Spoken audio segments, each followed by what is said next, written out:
E kemi cek vëllezër më herët fjalën e Ibn Taymiyes rahimahullah, kur e ka sqaruar fjalën e Allahut inma nut'imukum liwajhillah, kur i lavdron Allahu besimtarët, thonë ne kur i drejton fukarave, i thonë ne ju ushqejmë juve vetëm për hir të Allahut. La nuridu minkum jazaan wala shukura, nuk dojna për juve as shpërblim, as falënderim, mirënjohje, kurrë. Mos ka veç për Allahun subhanahu wa taala. E kështu që ajet Aisha shikon se e ka vënë në praktik. Por ka vetë mos kanë thënë atë diçka. Në moment që kanë thënë Allah shpërblej të sallat begatof, më herë ka kthyt njëjtën. Që mos më mëdë më dhanë çka diçka mango. Shpërblimi Allahu subhanahu wa taala.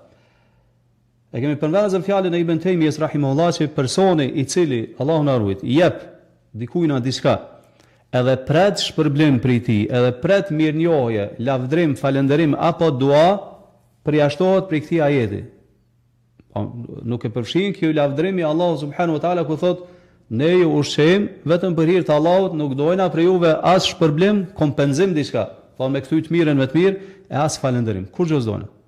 Do thonë pse se kjo ta dëmton nga zëshka sinqeritetin, se ti duke e bërë çka për hir të Allahut, ti duke tregtuar me Allahun, ti nuk jep diçka, nuk duhet me rana si gjendje si musliman që kur të ndihmojsh dikon me prit diçka në kompenzim diçka prej tina, jo.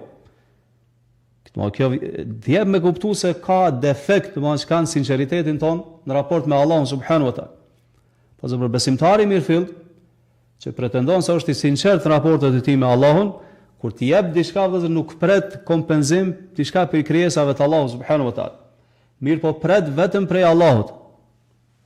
Kuptohet, na s'po thonë vëllazër që njeri mu bën njeri shka i ashpër, i vrazhd edhe mos me falëndëru tjetrin, jo.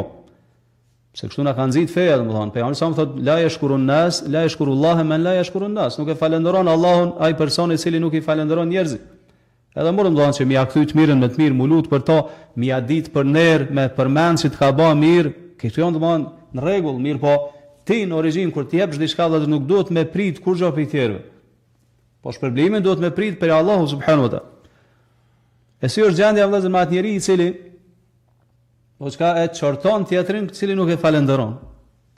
Ose e përmend, e përhap thotë unë i kum bë mirë, ai s'po ma din për shkak. Çka e përmend mesin e njerëzve. Apo si ti personi tjetër i cili hidhrohet kur emri i tij çka nuk përmendet. Ka marr pjesë diçka, ka bë mirë diçka, u kam pjesëmarrë domosdoshmë me çfarë do lloj projekti diçka edhe tash nuk përmendet emri i tij diku, çka fillon çka zemrohet, fillon edhe mrohet. Zemrohen. Apo tjetri vëllazër, për shembull që kërkon prej tjerëve, qoftë në mënyrë direkte, qoftë në mënyrë indirekte, që ata për shembull më ia bën ai shkresë falënderimi, ai shkresë mirënjohje, apo më jap ai medale, apo ai dëftesë, apo çfarë do qoftë, pse se ka marr pjesë në filon projektin, ka ndihmu filon projektin, ka jep, ka shpenzuar kështu me radhë. Pa muslimani nuk duhet me ran këtë gjendje. Nuk duhet me ra kaq ult, duhet me kanë më i ngritur. Domethënë muslimani vëllazër duhet me shpresu an Allahun subhanahu wa taala, në shpërblimin e Allahut subhanahu wa taala. Çata Aisha vëllazër çfarë thotë? Wa yabqa ajruna. Me na mbet neve shpërblimi i plot, i pamangësum. Kështu po dojna, mos ka për hir të Allahut, me na mbet shpërblimi fillestar i kësaj hedije, i kësaj sadake, apo fillimi domosdoshmë i kësaj pune të mirë kështu me radhë.